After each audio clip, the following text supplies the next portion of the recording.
ಸ್ನೇಹಿತರೆ ನಮಸ್ಕಾರ. ಡಾಕ್ಟರ್ ಸಿದ್ದು ಅವರು ಕೆಕೆ ನ್ಯೂಸ್ ಕನ್ನಡ ಚಾನಲ್ ಅಂತ ಒಂದು ಒಳ್ಳೆ ಯೂಟ್ಯೂಬ್ ಚಾನಲ್ ಅವರು ಓಪನ್ ಮಾಡಿದ್ದಾರೆ. ಆ ಯೂಟ್ಯೂಬ್ ಚಾನಲ್ನ ವಿಶೇಷತೆ ಅಂತ ಹೇಳಿದ್ರೆ ಅದರಲ್ಲಿ ಕೇವಲ ಸಣ್ಣ ಮಕ್ಕಳು ದೊಡ್ಡವರು ಯಾವುದೇ ಒಂದು ವಯಸ್ಸಿನ ಅಂತರ ಇಲ್ಲದೆ ಹೆಚ್ಚು ನಮ್ಮ ಕನ್ನಡಕ್ಕೆ ಸಂಬಂಧಪಟ್ಟಿರುವಂತಹ ಕರೆಂಟ್ ಅಫೇರ್ಸ್ ಎಲ್ಲ ಮಾಹಿತಿ ಸಿಗ್ತಾ ಇದೆ. ದಯವಿಟ್ಟು ಹೆಚ್ಚಿನ ಸಂಖ್ಯೆಯಲ್ಲಿ, ಅದರಲ್ಲೂ ನನ್ನ ಯುವ ಸ್ನೇಹಿತರು ಹೆಚ್ಚಿನ ಸಂಖ್ಯೆಯಲ್ಲಿ ಯೂಟ್ಯೂಬ್ ಚಾನಲ್ನ ಸಬ್ಸ್ಕ್ರೈಬ್ ಆಗಿ ಫಾಲೋ ಮಾಡಿ ಹೆಚ್ಚು ಹೆಚ್ಚು ಕನ್ನಡ ಪರ ಜ್ಞಾನವನ್ನ ಬೆಳೆಸ್ಕೊಳ್ಳಿ ಅಂತ ಹೇಳೋದಕ್ಕೆ ಇಷ್ಟಪಡ್ತೀನಿ. ನಾನು ನಿಮ್ಮ ನಿರೂಪಕಿ. ಪ್ರತಿಯೊಬ್ಬ ಮುಖಂಡರಿಗೆ ನಮನಗಳನ್ನು ಸಲ್ಲಿಸುತ್ತಾ, ಯಾಕಂದ್ರೆ ನಿಮ್ಮ ಅತ್ಯಮೂಲ್ಯ ಸಮಯವನ್ನು ಇಡೀ ಒಂದು ತಾಲೂಕಿನ ಅಭಿವೃದ್ಧಿ ಹಾಗೂ ಒಂದು ಶ್ರೇಯಸ್ಸಿಗಾಗಿ ನಿಮ್ಮ ಎಲ್ಲಾ ಕೆಲಸ ಕಾರ್ಯಗಳನ್ನು ಬದಿಗೊತ್ತಿ ಇವತ್ತೇನು ಹೋರಾಟಕ್ಕೆ ನಿಂತಿದ್ದೀರಾ, ಈ ಒಂದು ಇದಕ್ಕೆ ನಮ್ಮ ಪತ್ರಕರ್ತರ ಪರವಾಗಿ ನಿಮಗೆ ತುಂಬು ಹೃದಯದ ಧನ್ಯವಾದಗಳು ತಿಳಿಸ್ತಾ ಇದ್ದೇನೆ. ಈಗಾಗಲೇ 59 ದಿನ ಕಳೆದಿದೆ ಹೋರಾಟಕ್ಕೆ. ನಾಳೆಗೆ ದ್ವೈಮಾಸಿಕ 2 ತಿಂಗಳು ಕಳೀತಾ ಬಂದಿದೆ. ನಿಜ, ಇವತ್ತು ಅಧಿಕಾರಿಗಳಲ್ಲಿ ನಾನು ಕೇಳ್ಕೊಳ್ಳೋದಿಷ್ಟೇ, ಅಕಸ್ಮಾತ್ ನಿಮ್ಮ ಮನೆಯಲ್ಲಿ ಮಕ್ಕಳಿರ್ಬೋದು, ಇಲ್ಲ ನಿಮ್ಮ ತಂದೆ ತಾಯಿ ಹಳ್ಳಿಗಾಡಿಯಿಂದ ಬಂದವರು ಇರ್ಬೋದು, ವೃದ್ಧರಿರ್ಬೋದು, 5 ಕಿಲೋಮೀಟರ್ ದೂರ ಹೋಗಿ ಅವ್ರು ತಮ್ಮ ಕೆಲಸ ಮಾಡ್ಕೋಬೇಕಂದ್ರೆ ಎಷ್ಟು ಕಷ್ಟ ಇರ್ತದೆ ಸ್ವಾಮಿ. ಕನಿಷ್ಠ ಇಷ್ಟು ತಿಳುವಳಿಕೆ ನಿಮಗೆ ಅಧಿಕಾರಿಗಳಿಗಿಲ್ಲ ಅಂದ್ರೆ ಯಾಕೆ ನೀವು ಅಧಿಕಾರಿಗಳಾಗಿ ಸಾರ್ಥಕ ಏನಂತ ನಾನು ಈ ಸಂದರ್ಭದಲ್ಲಿ ಕೇಳ್ತೀನಿ. ಇವತ್ತು ಶಾಸಕರಾದವರು ಜನರ ಹಿತಕ್ಕಾಗಿ ನೀವು ಕೆಲಸ ಮಾಡಬೇಕಾದಂತ ಕರ್ತವ್ಯ ನಿಮಗೆ. ನಮ್ಮ ಟ್ಯಾಕ್ಸ್ ಹಣದಿಂದ ನಿಮಗೆ ಸಂಬಳ ಕೊಡ್ತೀವಿ, 4 ಒಳ್ಳೆ ಕೆಲಸ ಆಗ್ಲಿ ಅಂತ. ಅದನ್ನ ಇವತ್ತು ಸಮಸ್ತ ಜನರ ಶ್ರೇಯೋಭಿವೃದ್ಧಿಗೆ ಮಾಡಬೇಕಾದಂತ ಕೆಲಸ ಮಾರಕವಾದಂತ ದಿಕ್ಕಿನಲ್ಲಿ ಸಾಗ್ತಾ ಇದೆಯಲ್ಲ ಇವತ್ತು ತಾಳಿಕೋಟೆ ಅಂತ ಈ ಸಂದರ್ಭದಲ್ಲಿ ಶಾಸಕರಿಗೆ ನಾನು ಪ್ರಶ್ನೆ ಮಾಡ್ತಾ ಇದ್ದೀನಿ. 59 ದಿನ ಆಗಿದೆ ಶಾಸಕರೇ, ನಿಮ್ಮನ್ನ ಗೆಲ್ಲಿಸಿದಂತ ಜನ ಇವತ್ತು ತಮ್ಮ ಕೆಲಸ ಕಾರ್ಯಗಳನ್ನೆಲ್ಲ ಬದಿಗೊತ್ತಿ ಇವತ್ತೇನು ಹೋರಾಟಕ್ಕೆ ಕುಂತಿದಾರಲ್ಲ, ಕನಿಷ್ಠ ನಿಮಗೆ ಮನವರಿಕೆ ಆಗ್ತಾ ಇಲ್ಲ ಯಾಕೆ ಕುಂತಿದ್ದಾರೆ ಏನು ಎತ್ತಂತ. ಒಂದು ಸೌಹಾರ್ದವಾಗಿ ಇವ್ರ ಹತ್ರ ಕುಂತು ಭೇಟಿ ಮಾಡಿ ಇದನ್ನ ಬಗೆಹರಿಸೋದು ಒಂದು ದಿನದ ಕೆಲಸ ತಮಗೆ. ಅದನ್ನ ಬಿಟ್ಟು ನಿಮ್ಮ ಸ್ವಾರ್ಥ ಲಾಲಸೆಗಾಗಿ ಹೆಚ್ಚು ದಿನ ಇವೆಲ್ಲ ನಡೆಯಲ್ಲ ಶಾಸಕರೇ. ದಯಮಾಡಿ ಇವತ್ತು ಶಾಸಕರಿರ್ಲಿ, ಸಚಿವರಿರ್ಲಿ, ಸಂಸದರಿರ್ಲಿ, ರಾಜಕಾರಣಿಗಳಿಗೆ ನಾನು ಕೇಳಿಕೊಳ್ಳೋದಿಷ್ಟೇ, ಇವತ್ತು ಯಾರೇ ಜನಪ್ರತಿನಿಧಿಗಳಾಗ್ಲಿ, ಜನರು ತಮ್ಮ ಸ್ವಯಂ ಅಂತರಾಳದಿಂದ ನಿಮಗೆ ನಮಸ್ಕಾರ ಮಾಡಂತ ಕಾಲಕ್ಕೆ ತಗೋಬೇಕು ನೀವು. ಅದು ಬಿಟ್ಟು ನೀವು ಮಾಡಂತ ಕಾರ್ಯವೈಖರಿಗೆ ನಿಮ್ಮನ್ನು ಕಂಡ್ರೆ ದ್ವೇಷ ಮಾಡಂತ ಒಂದು ಇದಕ್ಕೆ ನೀವು ತಂದ್ಕೋಬಾರ್ದಂತ ಈ ಸಂದರ್ಭದಲ್ಲಿ ನಿಮಗೆ ಮನವರಿಕೆ ಮಾಡ್ತಾ ಇದ್ದೀನಿ ಶಾಸಕರೇ. ಇದ್ರ ಜೊತೆಗೆ ಎಷ್ಟಿದ್ದರೇನು ಇಲ್ಲದಿದ್ದರೇನು, ದೇವರು ಹಾಜರಾತಿ ಕೂಗಿದ ತಕ್ಷಣ ಎಲ್ಲರನ್ನು ಬಿಟ್ಟು ಹೋಗಲೇಬೇಕು. ಮುನಿಸೇಕೆ ಮನವೇ 4 ದಿನದ ಬದುಕೆಂಬ ಈ ಸಂತೆಯಲ್ಲಿ ಎಂಬ ಈ ವಾಕ್ಯವನ್ನು ಶಾಸಕರಿಗೆ ಮನದಟ್ಟು ಮುಖಂಡರಿಗೂ ಮತ್ತು ನಮ್ಮ ಕಾರ್ಯಕರ್ತರು, ಪದಾಧಿಕಾರಿಗಳು ಈ ಪ್ರಜಾಸೌಧವನ್ನು ಊರಿಂದ 4 ಕಿಲೋಮೀಟರ್ ಮುಂದೆ ಹಾಕುತ್ತಿರುವುದು ಅನ್ಯಾಯದ ವಿರುದ್ಧ ತಾಳಿಕೋಟೆ ಪಟ್ಟಣದ ಎಲ್ಲ ಹಿರಿಯರು ಮತ್ತು ಮುಖಂಡರು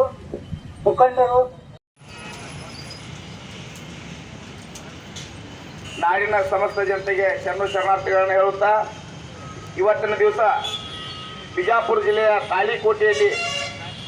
ತಾಳಿಕೋಟೆ ತಾಲೂಕಾ ಹೋರಾಟ ಸಮಿತಿ ವತಿಯಿಂದ ಏನು ಈ ಪ್ರಜಾಸೌಧವನ್ನು ನಿರ್ಮಾಣ ಮಾಡಲಿಕ್ಕೆ ಏನು ಸ್ಥಳೀಯ ಮಧ್ಯಭಾಗದಲ್ಲಿ ಆಗಬೇಕಂತ ಏನು ಹೋರಾಟವನ್ನು ಹಮ್ಮಿಕೊಂಡಿದ್ದಾರೆ. ಈ ಹೋರಾಟ ಸಮಿತಿಯವರಿಗೆ ಬೆಂಬಲ ಸೂಚಿಸಲಿಕ್ಕೆ ಬಂದಂತ ಕರ್ನಾಟಕ ಕಾರ್ಯನಿರತ ಪತ್ರಕರ್ತರ ಧ್ವನಿ ಸಂಘಟನೆ ರಾಜ್ಯಾಧ್ಯಕ್ಷರಾದಂಥ ಡಾಕ್ಟರ್ ಮಲ್ಲಿಕಾರ್ಜುನ್ ಬಂಗ್ಲೆ ಸರ್ ಇರ್ಬೋದು, ಹಾಗೂ ಕರ್ನಾಟಕ ಕಾರ್ಯನಿರತ ಪತ್ರಕರ್ತರ ಧ್ವನಿ ಸಂಘಟನೆಯ ರಾಜ್ಯ ಉಪಾಧ್ಯಕ್ಷರಾದಂಥ ಡಾಕ್ಟರ್ SS ಪಾಟೀಲ್ ಸರ್ ಆಯಿತು, ಹಾಗೂ ಬಿಜಾಪುರ ಜಿಲ್ಲೆಯ ಪ್ರಧಾನ ಕಾರ್ಯದರ್ಶಿಗಳು ಹಾಗೂ ಬಿಜಾಪುರ ಜಿಲ್ಲೆಯ ಉಪಾಧ್ಯಕ್ಷರು ಹಾಗೂ ಹೋರಾಟ ಸಮಿತಿ ಪದಾಧಿಕಾರಿಗಳಿಗೆ ಎಲ್ಲರಿಗೂ ಶರಣಾರ್ಥಿಗಳನ್ನು ಹೇಳುತ್ತಾ, ಇವತ್ತಿನ ದಿವಸ ಎಲ್ಲ ಹಿರಿಯರು ಪೂರಕವಾಗಿ ಸುದೀರ್ಘವಾಗಿ ತಮ್ಮ ಒಂದು ಸಂದೇಶವನ್ನು ರವಾನೆ ಮಾಡಿರ್ತಾರೆ. ಆದರೆ ಒಂದು ಮಾತನ್ನು ಹೇಳಿಕೆ ಬಯಸ್ತೇವೆ. ಇಲ್ಲಿ ಕರ್ನಾಟಕ ಕಾರ್ಯನಿರತ ಪತ್ರಕರ್ತರ ಧ್ವನಿ ಸಂಘಟನೆ ವತಿಯಿಂದ ಇದೇ ತಿಂಗಳಲ್ಲಿ ಉತ್ತರ ಕನ್ನಡ ಜಿಲ್ಲೆಯಲ್ಲಿ ಕಾರವಾರದಲ್ಲಿ ಆದಂತ ಘಟನೆ, ಧಾರವಾಡದಲ್ಲಿ ಆದಂತ ಘಟನೆಗಳನ್ನು ನೆನಪು ಮಾಡಲಿಕ್ಕೆ ಈ ಅಧಿಕಾರಿಗಳಿಗೆ ಮತ್ತು ಜನಪ್ರತಿನಿಧಿಗಳಿಗೆ ಹೇಳಕ್ಕೆ ಬಯಸ್ತೇನೆ. ಏನು ಅಂತಂದ್ರೆ, ಉತ್ತರ ಕನ್ನಡ ಜಿಲ್ಲೆಯಲ್ಲಿ ನಮ್ಮ ರಾಜ್ಯಾಧ್ಯಕ್ಷರು ಮತ್ತು ರಾಜ್ಯ ಉಪಾಧ್ಯಕ್ಷರ ನೇತೃತ್ವದಲ್ಲಿ 10-15 ವರ್ಷಗಳಂತ ಮನೆಗಳನ್ನ ಆವಾಸ್ ಯೋಜನೆ ಒಳಗ ಬಂದಂತ ಮನೆಗಳನ್ನ ನೀಡಲಿಕ್ಕಿಲ್ಲ. ನಾವು ಅವರ ಒಂದು ರಾಜ್ಯಾಧ್ಯಕ್ಷರ ಮತ್ತು ರಾಜ್ಯ ಉಪಾಧ್ಯಕ್ಷರ ನೇತೃತ್ವದಲ್ಲಿ ನಾವು ಅಲ್ಲಿ ದಾಂಡೇಲಿ ಹೋರಾಟ ಸಮಿತಿಯ ಒತ್ತು ಕೊಡುವಂತಕ್ಕಂತ ಒಂದು ವಿಚಾರಗಳಲ್ಲಿ ಇರಬೇಕು. ಯಾಕಂದ್ರೆ ನೀವು ಜನರ ಪ್ರತಿನಿಧಿಗಳು, ಜನರಿಂದ ಮತವನ್ನು ಪಡೆದು ಜನರಿಗಾಗಿ ಸೇವೆ ಮಾಡ್ತಕ್ಕಂಥವ್ರು. ನೀವು ಜನರ ಸೇವೆ ಮಾಡೋದು ಬಿಟ್ಟು ಜನರನ್ನೇ ಎತ್ತಿ ಕಟ್ಟಿ ಅವರನ್ನ ದಾರಿ ತಪ್ಪಿಸಿ ಎಲ್ಲೋ ದೂರದಲ್ಲಿ ವಿಧಾನಸಭೆ ಪ್ರಜಾಸೌಧ ಮಾಡಿ ಎಲ್ಲ ಕಚೇರಿಗಳನ್ನು ಒಂದೇ ಕಡೆ ಮಾಡಿಬಿಟ್ರೆ ನೋಡಿ, ಇವತ್ತು ಬೇಸಿಗೆ ಕಾಲ, ಬಹುಶಃ ಪಟ್ಟಣದಾಗ ಬಸವೇಶ್ವರ ಸರ್ಕಲ್ದಾಗ ಇದ್ಕೊಂಡು ನಿಂತ 5 ನಿಮಿಷ ನಿಂತರೆ ನೆರಳಿಗೆ ಓಡಿ ಹೋಗ್ತೀವಿ. ನಾವು ಪಟ್ಟಣದಲ್ಲಿ ಇದ್ಕೊಂಡು ನೆರಳಿಗೆ ಓಡಿ ಹೋಗ್ತೀವಿ. 5 ಕಿಲೋಮೀಟರ್ ದೂರದಲ್ಲಿ ಹೋಗಬೇಕಾದ್ರೆ ಬಿಸಿಲಲ್ಲಿ ಎಷ್ಟು ತಾಪಮಾನ ಪರಿಸ್ಥಿತಿ ಇರಬಹುದು ಶಾಸಕರೇ ವಿಚಾರ ಮಾಡಿ. ಮತ್ತೊಮ್ಮೆ ನೀವು ಆ ಜಾಗಕ್ಕೆ ಹೋಗ್ರಿ. ಬಹುಶಃ ಕಾರ್ನಲ್ಲಿ ಹೋಗೋದು ಬಿಡ್ರಿ, ರಿಕ್ಷಾದಲ್ಲಿ ಹೋಗ್ರಿ. ರಿಕ್ಷಾದಲ್ಲಿ ಹೆಂಗ್ ಹೋಗ್ಬೇಕು?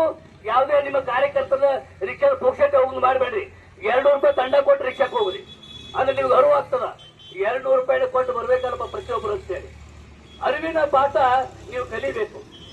ಈ ಸಂದರ್ಭದಲ್ಲಿ ಮತ್ತೊಮ್ಮೆ ನಿಮಗ ಅತಿ ಶೀಘ್ರದಲ್ಲಿ ಜನರನ್ನ ನಮ್ಮ ಕುರಿತಂತ ಎಲ್ಲ ಸಮಿತಿಯರಿಗೆ ಭೇಟಿಯಾಗಿ, ಸದಸ್ಯರ ಹೋರಾಟ ಸಮಿತಿಯವರು ಭೇಟಿಯಾಗಿ ಈ ತಕ್ಷಣ ಭೇಟಿ ಕೊಟ್ಟು ಪ್ರಜಾಸೌಧವನ್ನು ಅಲ್ಲಿ ಏನ್ ಮಾಡ್ತಾ ಇದ್ರಲ್ಲ ತಕ್ಷಣ ರದ್ದುಪಡಿಸಿ ಶಹರ ಪಟ್ಟಣದಲ್ಲಿ ಮಾಡಬೇಕು ಅಂತೇಳಿ ಮತ್ತೊಮ್ಮೆ ತಮ್ಮಲ್ಲಿ ನಾನು ಇವರೆಲ್ಲರ ಪರವಾಗಿ ಕೃತಜ್ಞತೆ ಪೂರ್ವಕ ಮನವಿ ಮಾಡ್ತಾ ಇದ್ದೇನೆ.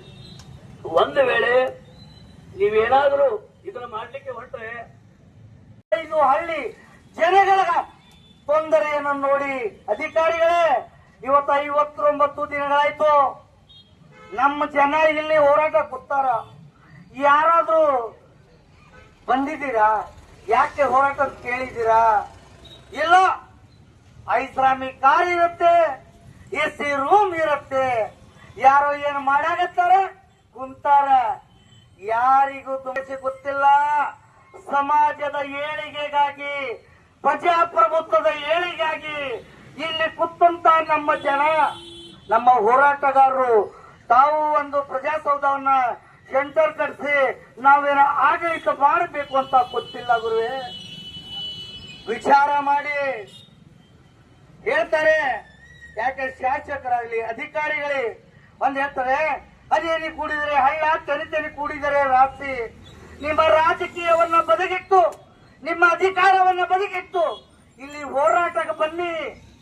ನಮ್ಮ ಜನರಿಗೆ ಮಾಡಿ ನಾವೆಲ್ಲರೂ ಕೂಡಿ ವಿಧಾನಸೌಧದಾಗ ಈ ದನಿ ಎತ್ತಿ ಇಲ್ಲಿ ತಾಳಿಕೋಟೆ ಪಟ್ಟಣದ ಮಧ್ಯಭಾಗದಲ್ಲಿ ಪ್ರಜಾಸೌಧ ಮಾಡ್ತೀವಿ ಅಂತೇಳಿ ನಮ್ಮ ಜನರಿಗೆ ಸ್ವಂತನ ಹೇಳಿ ಗುರುವೆ. ಅಲ್ಲ, ಈ ದನಿ ನೀವು ಹೇಳ್ತಾ ಇರಬಹುದು. ನಮಗೆ ಯಾವ ತಲವಾರ ಬೇಡ, ಯಾವ ಖಡ್ಗ ಬೇಡ, ಯಾವ ಬಂದೂಕು ಬೇಡ. ನಮ್ಮ ಪತ್ರಕರ್ತರಿಗೆ ಒಂದು ಪೆನ್ನು ಸಾಕು. ಇದನ್ನು ಇವತ್ತು ನಮ್ಮ ರಾಜ್ಯಾಧ್ಯಕ್ಷರು ಹೇಳಿದ ಹಾಗೆ ಮುಂಬರುವ ದಿನಗಳಲ್ಲಿ ಈ ಹೋರಾಟ ಹಂಗೆ ನಡೆದರೆ ದನಿ ಸಂಘಟನೆಯ 3050 ಪಡೆಯನ್ನ ಇಟ್ಕೊಂಡು ಈ ಹೋರಾಟ ಸಮಿತಿಯ ಜೊತೆ ಇರ್ತೀವಿ. ನಾವು ಇಲ್ಲೇ ಪಕ್ಕದಲ್ಲಿ ಹೋಗ್ತೀವಿ. ಇಂದಿನ ನಾಳೆಯಿಂದ ನಾವು ಕೋರ್ಟ್ ಪಿಟಿಷನ್ ಬಗ್ಗೆ ನಮ್ಮ ಹಿರಿಯರ ಸಲಹೆ ಸೂಚನೆ ತಗೊಂಡು ಅದಕ್ಕೆ ನಾವು ಬಡ್ದಾಡ್ತೀವಿ.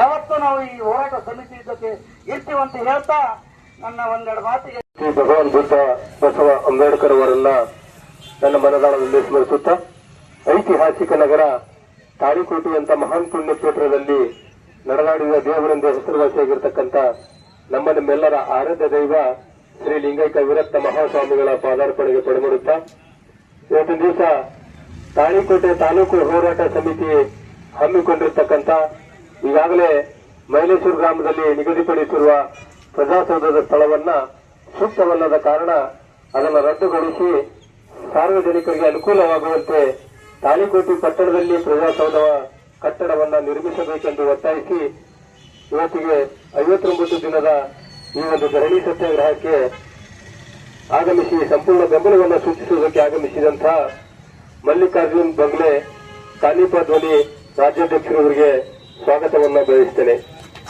ಅದೇ ರೀತಿ ರಾಜ್ಯ ಉಪಾಧ್ಯಕ್ಷರಾಗಿರ್ತಕ್ಕಂಥ ಎಸ್ ಪಾಟೀಲ್ ಅವರಿಗೂ ಕೂಡ ನಾನು ತಮ್ಮೆಲ್ಲರೂ ಪರವಾಗಿ ನಾನು ಸ್ವಾಗತವನ್ನು ಬಯಸ್ತೇನೆ.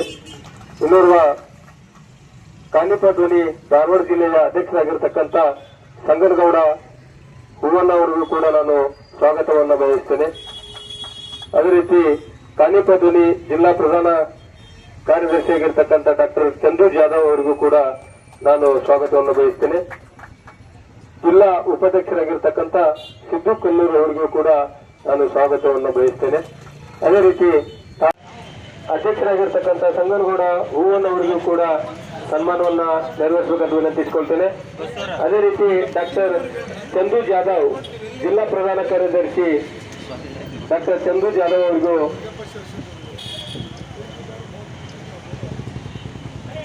ಸಿದ್ದು ಕಲ್ಲೂರು ಜಿಲ್ಲಾ ಉಪಾಧ್ಯಕ್ಷರು ಸಿದ್ದು ಕಲ್ಲೂರು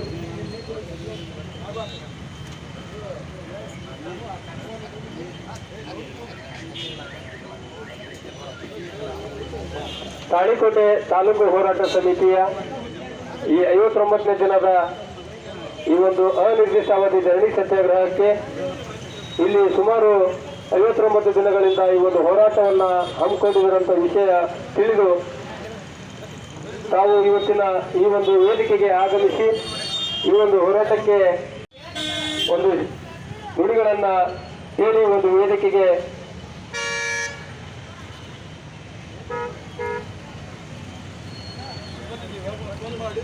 ಧನ್ಯವಾದ.